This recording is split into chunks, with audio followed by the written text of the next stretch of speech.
Okay, so hopefully we have some good insight for you. Today we're just going to talk about a few things that we've done to help optimize our own partner portal. I'm Katie Hackman. I'm the Global Channel Operations Manager at A10 Networks. I've been there for almost 5 years and really enjoy working there. And with ImPartner in particular, we don't know what we'd do without them, frankly, with all the processes we run on the tool. So we're excited to be a partner. We're excited to be here today. So Leah, go ahead. Want to get? Yeah, my name is Leah Karanastasis. I'm channel and field marketing for North America. Also been with A10 about 4.5 years, Yeah, almost about five. the same Yeah. time.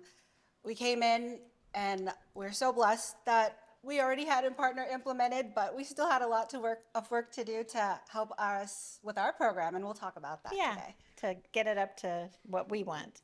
All right, so our agenda today is scaling for a small team. You're looking at the team.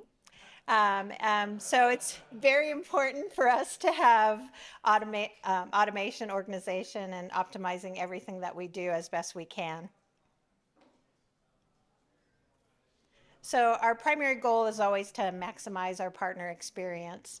And how we do that, again, is through that automation, optimization, organization optimization. So today I'm going to talk about, we've done a lot of automation, and you guys work with the tool at varying degrees. There's probably a lot more automation built in. If you've had something in place for a year or two, you're going to be having a lot of things that are ready to go from the beginning. But we've done a lot of updates to ours through the years.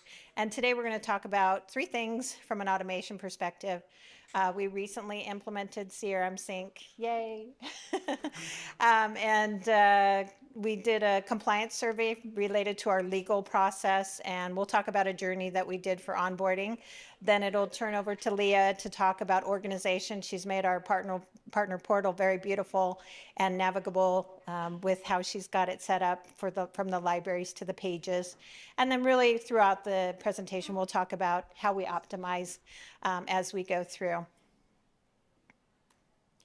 So leveraging ImPartner to solve process challenges, I think we all come up against a new challenge here and there in our daily lives. So we'll talk again about a few of those that we've had.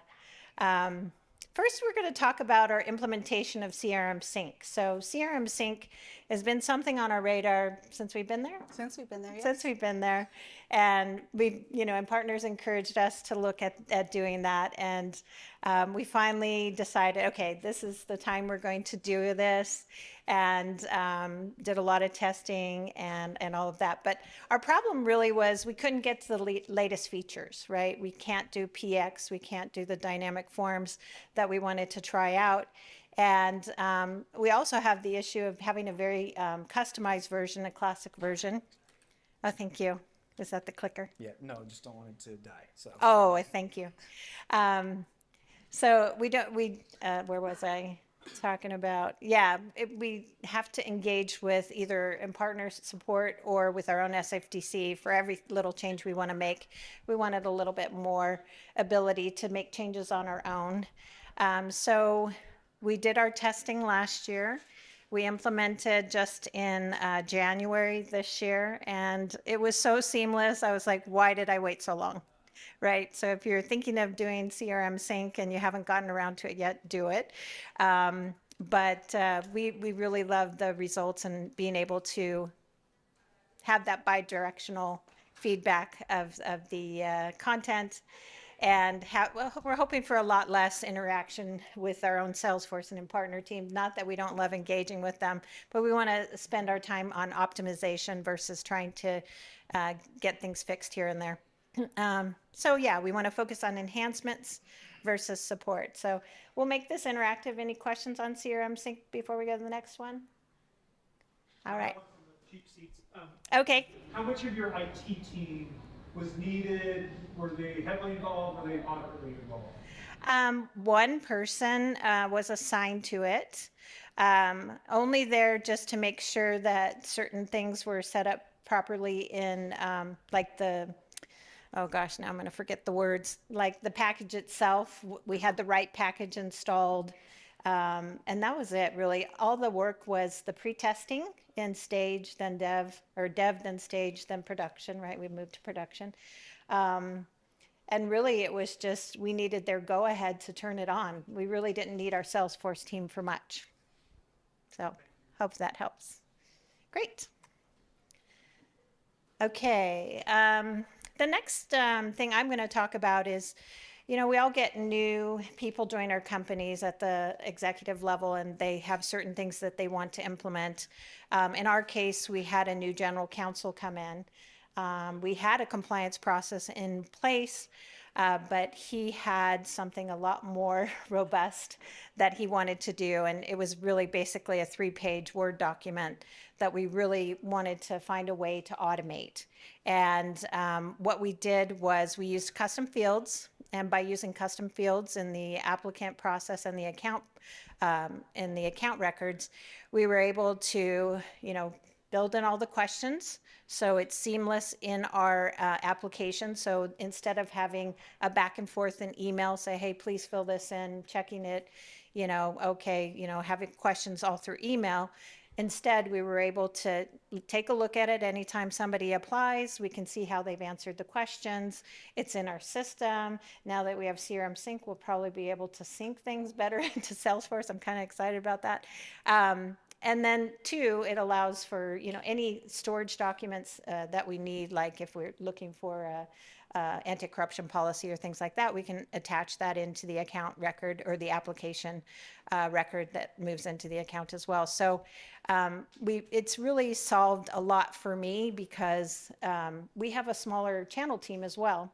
And a lot of it, especially new time in the process, we were able to take that out of the field, take that off my plate, because that could be 5 emails just with one new partner. And when I'm onboarding partners globally to the tune of 100 plus a year, that doesn't scale, right? So anyways, it's been a great benefit to me. So I want to pause here, see if anyone has questions. Has anybody used the custom fields to create things in their application process? I did it all myself. Somebody showed me how to do it, and I did it myself. They checked my work, and it was, believe me, it was very easy to do, and it really made a huge difference. Okay, the final thing I'm going to talk about is related more to journey. So we wanted to find a way to automate our onboarding process a little bit more for every user, not just the account. And so we wanted to take every new user through a journey to take them to different pieces of our program, give them the overview and different connections. And we needed to get it to everybody, right? And it's very hard when you have a smaller channel team, smaller channel operations team. You can't can't meet the demands of everyone. So we wanted the ability to take unrelated data elements and tools, et cetera, and have that in one checklist. And so what we did is we built an onboarding journey. I'll talk a little bit more about it on the next slide. And it really enables the channel team to engage with that, the new person that they're working with to onboard the account. And in the meantime, every new person that signs up, they're getting data in advance of their first meeting. When the channel manager's ready to meet with the whole team, they've already got some access. Maybe they've already started their partner certification training, et cetera. So it's been really positive. So I'm going to talk a little bit more on journeys because I think it's important to talk a little bit about how we develop it, just understanding what we want to accomplish. It's pretty basic, but do you want to provide an overview? Are you messaging on something specific or a spot update? Whatever you're doing, it's just good to know what you want the outcome to be at the end. We all know that. So when we built the onboarding checklist, we wanted to welcome them. We want a program overview. We want to make sure we have key resources so that we can, point them to our partner program guide, the deal registration page, so they can learn how to do that. If they're related to MDF, they can go check that out as well. Partner incentives, we have partner incentive page. And then just encourage them to connect with the account team, just in case the account team doesn't get to them quickly enough. And if they can't find, if they don't know who that is, we use our A10 partners at A10 Networks, and we provide that in the journey so that if they have any questions through the process, they can send it to that alias, and one of us will get back to them in real time. But it's also great for required actions like partner certification. So with that, we include the links to our partner certification page. They can choose the proper training to take, and then they can get started on that. And we also include things on logos and co-branding as well. So did I miss anything? Well, We're yeah, pretty no, good. you're perfect. I have a little bit more on journeys Yeah, she does outside too. of onboarding that we'll talk about in a little Absolutely. bit. So any questions on journeys? Yes. So I was curious about the, you said that you were using analytics to then make tweaks to it? Yeah, yes, and you're right. I don't think I talked to that. So yes, I missed my last bullet point. So absolutely. So when you have it when you have the journey in Impartner, the cool thing is with the analytics, you can see where did they stop, right?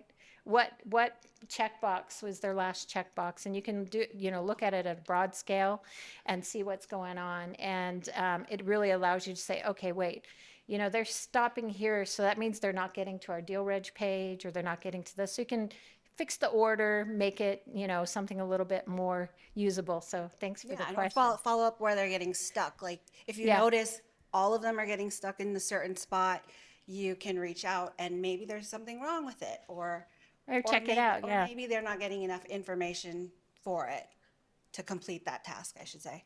Absolutely. But Journeys, I have to say, is one of my favorite tools because of the automation, right? Anything we can do to automate any kind of interaction, great. We want that personal touch too. That's why you do webinars and events and things like that. But anything we can do to make sure that they're coming back to the portal and checking things out, that's a great tool to use. So with that, I'm going to turn it over to Leah Cool. to talk about Thanks, organization. Katie. So I'm going to talk about organization, as part of the key to maximizing your partner experience, as we've been talking about all morning. When I first started my role here at A10, we're getting ready to relaunch the partner program in North America, and we had to get all our ducks in a row. So we had to get organized. And then one of the first projects that I had to do was to build an effective partner portal. Now, I mentioned earlier, luckily we had Impartner already. I just don't know when the last time the content was managed on it, so I did have a lot of work to do. So let's talk about the basics of a partner portal. What makes an effective partner portal? You think of a one-stop shop for everyone to go for training and enablement to comply with your partner program, where sellers can register a deal, find their selling resources, where marketing folks like myself can maybe do their MDF requests, find campaign material, maybe co-brand some sales collateral. With all that in mind, we needed to create a portal that had all that, easy to navigate. We also had to keep in mind to scale globally. We are a global team. I'm in North America, and we each have one in-region lead. So still a small team, but we need to be able to scale so that the other regions can be able to manage their own content. And I also wanted a portal that was so easy to navigate that if a seller came in and they knew they just wanted to register a deal, but then they can, as they go in, they can say, oh, hey, there's that data sheet that might help me with this deal. So make it easy to navigate so that they can easily find things even though they didn't know they were looking for it.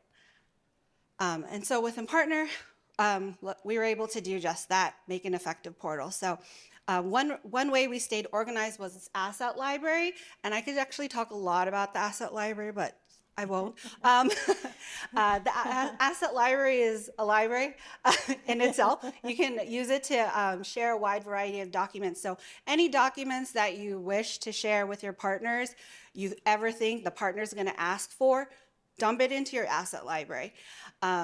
So it can be selling materials, it can be your logos, it can be program guides. I even put all our sales collateral that we have on our own corporate website, dump it all in there, so it's a one-stop shop for them to go to. And a lot of too much content, I mean, I just said a lot of words.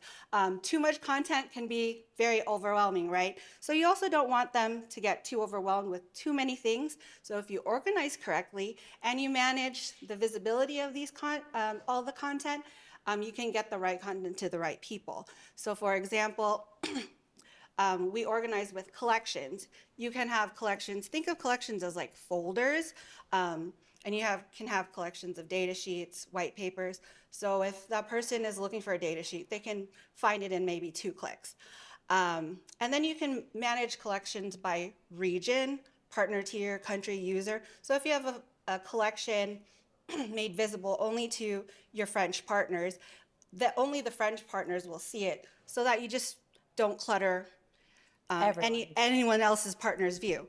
So this is great so that you can manage the content so it only gets to the right people. And one of the features that I just learned about was the pinning of the assets. You can actually just click a pin as an administrator to the top of the collection, so the partner can see what is important to you. So if it's like the latest data sheet, it'll be pinned to the top of the data sheet collection. So that's a great way to get organized.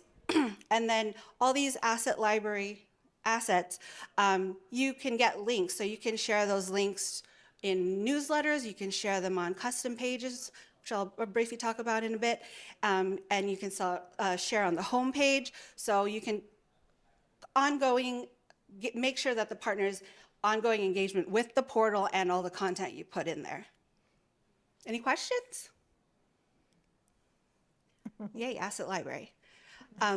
Custom pages, I won't go about this too much, but this was important to us with the ability to scale globally. Like I mentioned, we have a small team and we have like one lead in region, but our programs vary a little bit, or we have various programs with each region. So it's important for my EMEA counterpart to make her own pages when she needs them versus having all requests go through me, or vice versa. And then you can have these pages make visible, just like in the asset library, by partner tier, region, country, language.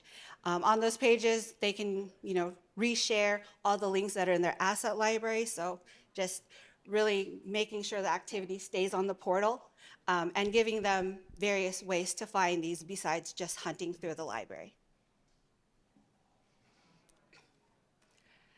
And then another way we promote engagement on our portal and keep it all organized is basically on the homepage itself. So that's a small example of our homepage.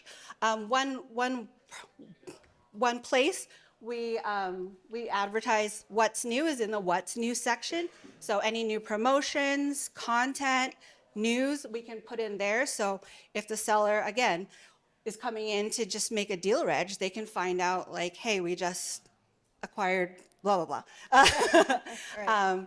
And then on our homepage, we also have the activity stream.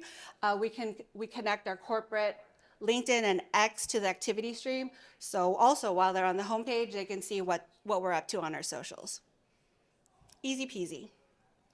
And then another tool, and we talked about this a little bit earlier, that promotes engagement is with journeys. Now journeys go beyond onboarding. I said, journeys can be used to inform, empower, and motivate your partners to stay focused on what you want them to focus on.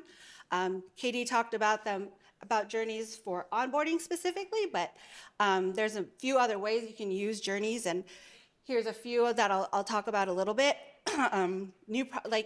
If there's a new product launch or a new campaign or selling initiative, you can create a journey, and a journey is, if you're not on it or you don't have it, you can create a series of tasks that you want the partner to utilize or to go through to stay focused on what you want them to. So if there's a new product launch, you can create a journey. The partner will get an email that says a new journey has been assigned to you. They'll log into the portal and they'll have this series of tasks specifically for them. And so if it's a new product launch, you can direct them to view the launch webinar, download the data sheet, look at the battle card, and then most importantly, take other actions like schedule a meeting with their partner manager, and then ultimately register a deal. Yeah. And if there's any incentives Yes, exactly. associated with it, then Yeah, we can we let gotta them do know that. as well. So that's, two examples of how to use it outside of onboarding, and then also with training updates. Now, we do use the training modules in Impartner, but you might have training updates in between, or you just want bite-sized training updates. Instead of having someone who's already completed the training go through it all again just to get that product update, you can create a training journey and have them watch the mini update, really bite-sized pieces. Maybe there's a new battle card to it.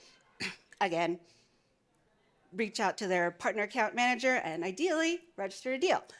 So these are some examples of how Journeys has helped us stay organized and engage with the partners. And most importantly, I almost forgot this, was the administrative side of this. And we talked about this already, but instead of sending an email to partners and say, hey, check these out, and hopefully they see it all and read it all, with Journeys, it's assigned to them, so you can kind of see if they actually opened it, if they took an action. So it really helps you gain those actionable insights on where people are getting stuck, or where you can follow up, or what's next for them. So looking at that, you can work with the partner manager, and then they can reach out and see how we can help move them along to the next step. So that's all I have with Journeys. Another question? Yes. How has your adoption been from with partners and Journeys? Well, a lot of get assigned, a lot make progress, but the actual finish rate is a much lower number. So that's what we're trying to solve to now, is like, how do we make sure that they actually get everything done? But we look at it as, if I can get people into the training, we look at the training analytics as well and say, okay, how many people actually took training this year when we didn't even tell them to?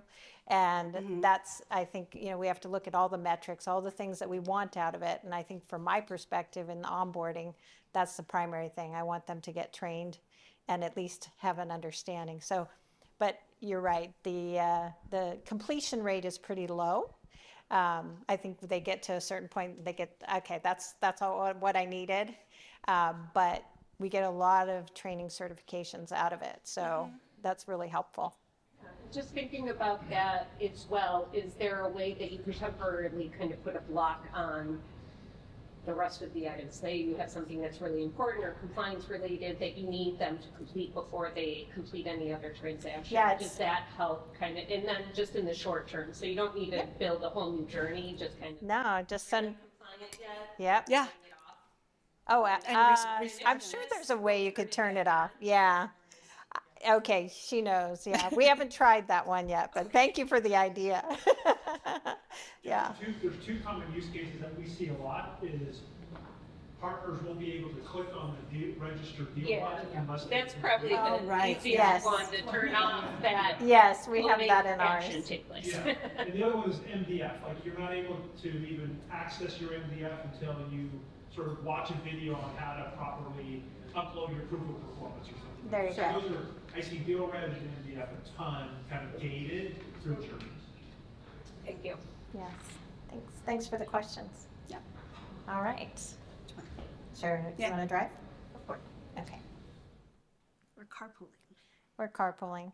So just recap, automation, organization, and optimization. I think with the automation, it's going to allow us to use new tools we haven't had the ability to before, especially with CRM Sync. Now we can look at PX and dynamic forms and things like that. We want to keep our content fresh on our portal, so organization is really important, and understanding what are they downloading, what are they looking at, and we can adjust. And optimization is just a part of our everyday life, is what we're doing working, right? And if it's not, let's make some changes. So we do an ongoing assessment. You guys probably all do something similar. Everybody has a to-do list, but I think one of the things I really appreciate about ImPartner is the accessibility of our customer success manager. And just when we do QBRs, being on that same, building a plan and having goals that we can achieve together is really important to us, especially as a small team. So we appreciate that about our engagement with ImPartner. And then with that list of things to do, we have dependencies. And my biggest dependency has been CRM Sync. So I'm so excited we're done with CRM Sync so that we can go drive some new things, right? And we're constantly prioritizing our list and trying to figure out what do we do next.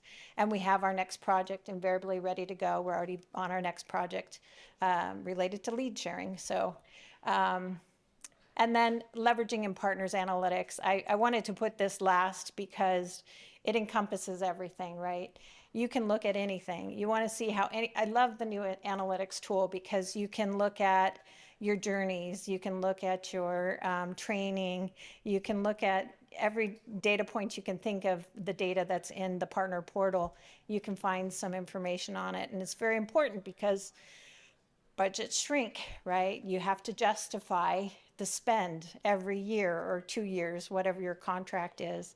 And what it enables you to do is have that picture. I say, okay, I know we had, 1,000 people took training last year and, 2,000 people did deal registration. And so they can see the scope of it. And that's really helpful to get justification to move forward with your platform because frankly, I can't imagine doing our jobs without having a tool like ImPartner. So we'll end here. We're never done, but it's okay. Companies evolve. ImPartner continues to introduce new tools for us to use. And so we try to stay proactive, prioritize, adapt, and just continue our optimization because that's true.